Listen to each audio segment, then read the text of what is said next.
Saudara, warga Desa Suapuntung, Kecamatan Kuala Pesisir, Nagan Raya menempatkan kawat berduri dan mendirikan tenda di atas jalan desa setempat.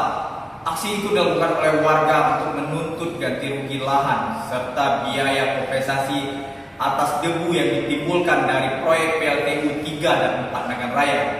Aksi itu juga sudah pernah dilakukan oleh warga setempat beberapa waktu yang lalu. Berikut laporan Rizwan dari Nagan Raya.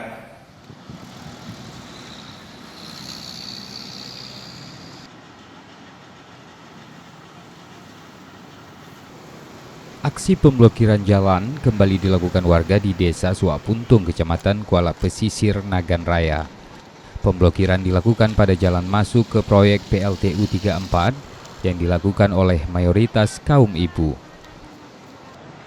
Selain memasang kawat berduri syederolun, warga juga mendirikan tenda sehingga akses jalan ke PLTU milik swasta itu ikut terganggu.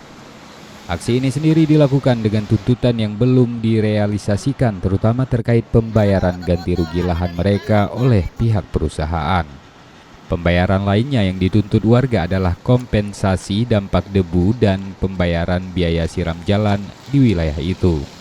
Seperti pada aksi sebelumnya syederolun, warga akhirnya membuka blokir jalan setelah perwakilan perusahaan bertemu dengan warga, termasuk tokoh masyarakat setempat. Dari Sukamakmur, Rizwan, Serambi On TV. Saudara, untuk informasi dan berita lainnya kunjungi serambinews.com.